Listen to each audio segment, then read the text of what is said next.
Hey everyone, welcome to another segment of Vital Statistics. I'm Shemetris Vital, and you guessed it, there's no time like the present time. We are still in chapter 35, and fast forward a couple of days, it is now day 15. I could not take away the opportunity on today, after attending a job fair for work, that being out in front of the Ranger Stadium, and of course behind me, is the Dallas Cowboys Stadium. Why did I stop here, and why did I decide to do a video here? Well, because the Lord said, you know what? These two places that you're in between, these individuals had dreams too. And these individuals, had they stopped when things got hard, these stadiums would not be here. And of course, we would not have the world's largest stadium. So had Jerry Jones stopped on his journey, we wouldn't have the world's largest stadium. And so that means if Shemetris stops along her journey and the things that God has put in her heart and for who she's supposed to be, she'll never get there. And then what will we have? Nothing. You'd have someone who just stopped doing what God had told them to do because it got hard. So that means that you can't stop on your journey on where you're supposed to be going as well. Why? Because you have a mission, you have a dream, but that does not mean that it's going to come without a fight and without hurdles to climb, mountains to climb, rivers to swim through, oceans for that matter sometimes. But it has been hard. The last couple days, I promise you, I told you I was going to be honest, it has been hard. Hard. But I have girded up my loins. I'm a little stronger today, and after being out here and the Lord speaking to me, it meant that I needed to speak to you. And so I wanted you to know also, in the last couple of days, one of the things that I learned, I was with some individuals where, of course, again, I was one of the younger ones, but I like to learn from other people. And what I found there is that we are always going to be on a journey of continuing to learn ourselves. Remember I said, I'm not all I used to be or who I used to be. I'm not all that I shall be, but I am who I am supposed to be right here and right now. And what that means that even as I get older, I can't change other people for that matter. But what I learned from those individuals, one of the best things that I heard was, you know what? You got to manage you. And so that's enough in itself. Don't let anyone fool you into thinking that they know who you are and you're learning who you are yourself, because you know you. Anyway, manage you and you'll get through all of this stuff.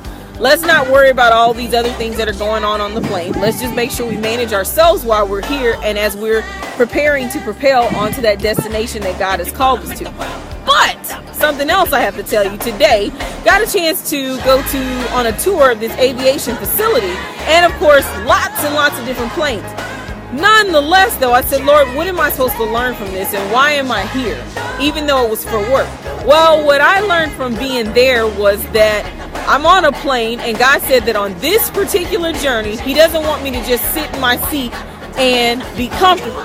He wants me to know about as much as I can about that plane. So what happened on this day is I began to see, what it really means to be in the cockpit, pull the throttle, the speed going up, going down, all that kind of stuff, the control panel, getting underneath an airplane, seeing all the different faculties of the plane. Normally I just sit in my seat. But you know what? Somebody has to know how to manage those things. And so the Lord wanted me to just kind of see what it takes to fly this plane called life as well. So that means that there may be a couple of little things that we need to tweak and turn and check out before we actually maneuver and head off on this journey. I believe we're going somewhere before this year is over. I know I'm going somewhere, so I hope that you have just as much encouragement that you are going somewhere. This is not over. We have a destination and a destiny mark. And guess what the Lord told me today? You get to choose your departure date. So I'm choosing my departure date. I want you to be encouraged to choose your departure date, because it's time to take off. Sometimes I think I've heard my pastor say that, when spiritually you're pregnant, or even sometimes when a mother is pregnant for 9 months, sometimes that baby doesn't come on the due date. They induce labor so that it will come, but then sometimes some moms get that special opportunity that they get to choose their delivery date. And so I think what the Lord has told me today, with all this information about dreams and this plane, is I get to choose my departure date. So I want you to start thinking about that. You get to choose your departure date, because you have some things to tweak out, but you can make that happen sooner than you think. We are just beginning. It's not over. Be encouraged, because we're on our way somewhere. Don't sit around crying too much longer. Believe you me, I've had my share of ups and downs and I have cried. But I'm on this journey and I'm going to win this battle.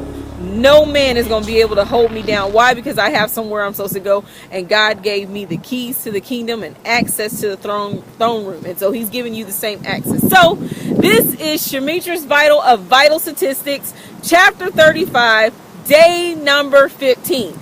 We're going somewhere, folks. I hope that you'll follow me. Let's go together. Our planes can take off. Until then, remember to be the difference, make the difference, because the difference is ultimately in the change you choose to make, and you got to make it up here first. So let's go and let's be about it. I'll talk to you soon. Take care.